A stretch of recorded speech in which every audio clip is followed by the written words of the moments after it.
गया। ऐसा नहीं हो सकता है कि जो इंसान आया है इस दुनिया में उसने तक मतलब कि दुःख फ़ेस नहीं किया होगा या एंग्ज़ायटी फ़ेस नहीं की होगी। दुखी इंसान को अगर आप देखें तो वो ऐसे होगा कि उसका दुःख उस पे डोमिनेंट होगा। एंड वो, मैं अगर इसकी एक एग्ज़ाम्पल दूँ आपको, तो वो ऐसे होगा कि जिस तरह बादल छा जाते हैं ना, तो नीचे अंधेरा हो जाता है, बिल्कुल उसी तरह। सिमिलरली जब दुःख आ जाता है तो फिर इंसान बिल्कुल डिस्पैरिटी की तरफ चला जाता है। डिस्पैरिटी इज़ दैट डार्कनेस, और जिसमें वो अंधेरा होता है कि जिसमें वो चला जाता है। जिसमें सब चीज़ें जो आपके आस-पास होती हैं, मौजूद होती हैं, यानी वो जितनी भी ब्लेसिंग्स क्यों ना हो, कि you are far much blessed, कि आपको अल्लाह ताला ने you are complete as an person, तो आप ये चीज़ें नहीं देखते हैं, वो सारी चीज़ें इग्नोर हो जाती हैं।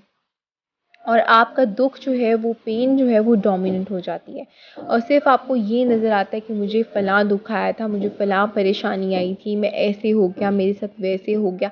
आपकी जो ग्रैटिट्यूड का लेवल होता है ना, वो डिक्रीज़ होना शुरू हो जाता है, और आपकी जो परेशानी है, जो आपकी एंग्ज़ायटी है, या जो आपकी सैडनेस है, ग्रीफ़ है, उसका लेवल एलिवेट होना शुरू हो जाता है। फिर दुःख जब आता है तो उसका साइज़ बहुत बड़ा होता है। इफ़ यू सी कि उसका, ज़ाहिर है आपको बहुत ज़्यादा दुःख आता है ना, तो उसका साइज़ बड़ा होता है, but with the passage of time ना, जैसे-जैसे वक़्त गुज़रता है, time is the only healer viewers of your pain, of your grief. Time जो है वो सबसे बड़ा हीलर है। वो आपके, जिसे कहते हैं ना कि टाइम, वक़्त ही वो बड़ी चीज़ है जो आपके ज़ख्म को भर देता है। सो जो आपकी जितनी भी ग्रीफ होती है, पेन होती है, time is the only healer. और फिर अगर हम देखें तो जितना वक्त गुजरेगा दुख पुराना होता जाएगा। फिर आप ये देखेंगे कि अगर हम बात करें हाउ टू ओवरकम इट, अगर हम अब जो फाइनली हमारे टॉपिक की डिस्कशन है, जिसमें मैंने आपको पॉइंट्स बताने हैं, उसमें ये है कि अगर हम ये देखें कि हमने इसको ओवरकम कैसे करना है, तो हमें पता चलता है कि नींद कितनी इंपॉर्टेंट है। Now this is the first thing, कि आपकी नींद इसके अंदर बहुत इम्पॉर्टेंट चीज़ है। जो लोग स्लीप साइंस को जानते हैं, they will get to know कि नींद में जब आप जाते हैं तो आपके पूरे दिन के वाक़यात, उनकी इंटेंसिटी कहीं न कहीं जो है ना, वो आपके माइंड में सेटल होने लगती है। ब्रेन के, जिसको हम कहते हैं कि ब्रेन के अंदर तमाम जो प्रोसेस हो रहा होता है ना, वो सब सेटल होना शुरू हो जाता है। When you go to sleep, तो जब आप जाते हैं नींद के लिए, तो जब आप नींद में होते हैं तो आपके वो तमाम द स्ट्रेस लेवल और आपकी जो एंग्जाइटी लेवल होती है वो चैनलाइज होना शुरू हो जाती है, और वो एक तरह से आपकी नींद जो है वो स्मूथली, जब आप सो रहे होते हैं तो उसके अंदर वो सेटल हो जाती है। नींद मिलते ही गम जितना बड़ा ही क्यों ना हो, वो गम की हालत नहीं रहती है। जो इसीलिए जब आप उठते हैं तो आपके मूड चेंज हुआ हुआ होता है। इवन अगर आप रोए हों, या अगर आप बहुत ज़्यादा आपने स्ट्रेस लिया, आप परेशान थे, आप दुख में थे, बट व्हेन यू स्लीप और फिर उसके बाद आप उठे, तो आपने देखा कि आपके गम की जो इंटेंसिटी थी वो उतनी नहीं रही जितनी आप सोने से पहले थी। ये आप कभी ऑब्जर्व करके देखिएगा तो आपको पता चलेगा।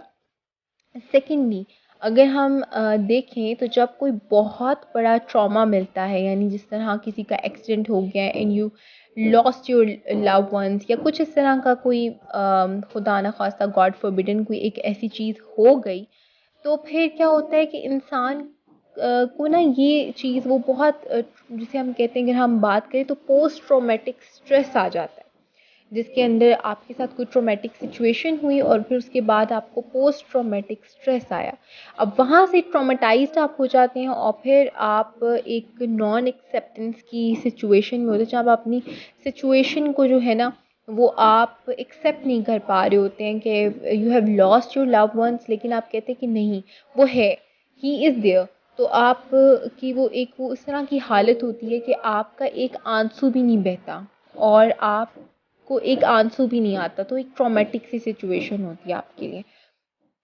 तो अक्सर हमने ये देखा ना कि जो डॉक्टर्स भी आस-पास होते हैं, या फिर जो लोग आपके पास होते हैं, दे स्टार्ट सेइंग कि इससे कहो कि थोड़ा रो ले, किसी तरह इसके आंसू आ जाएँ।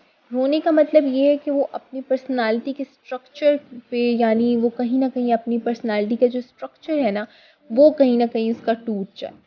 और अगर वो रो ले तो उसका कैथारसिस हो जाता है। अगर आप अपने दुःख में, लाइक यू अगर मैं आपको वैसे भी कहूँ कि अगर आप दुखी हों और आप रो लेते हैं ना, तो आपका काफ़ी कैथार्सिस होता है, तो आपके अंदर के जो इमोशंस होते हैं ना, वो बाहर निकल आते हैं। फिर आपको ज़्यादा मेहनत नहीं करनी पड़ती अपने ऊपर कि आप उसको चैनलाइज़ करें या किसी तरीके से आप करें। आपके जो जिस तरह से आप रोते हैं, तो उसके बाद आपके सारे इमोशंस आउट हो जाते हैं, like you flash out all the things.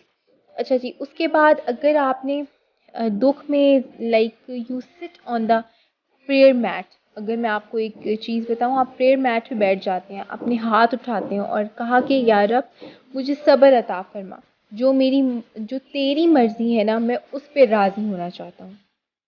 तो अब देखें, ज़्यादातर क्या होता है कि हम चाह रहे होते हैं थिंग्स जैसे हम प्लान करें ना, सब कुछ वैसे हो, बट हम ये नहीं देखते कि अल्लाह ताला ने एक प्लान किया हमारी लाइफ, उसके अकॉर्डिंग हमारी ज़िंदगी ने चलना है।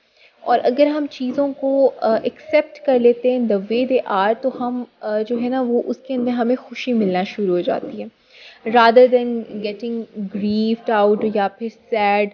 तो आपको ये चीज़ें जो है ना, आपकी स्ट्रेस बड़ा ही चैनलाइज होना शुरू हो जाता है। अच्छा, उसके बाद like when you just put your sadness in his feets, almighty के फीट्स पे आप रख देते हैं। आप कहते हैं कि या अल्लाह, मैंने तेरे कदमों में अपनी हर चीज़ रख दी है। और तो आपकी तकलीफ़ और आपका दुःख जो है ना, वो ख़त्म होना शुरू हो जाता है। अच्छा, और कुछ लोग, अब उन लोगों का भी मैं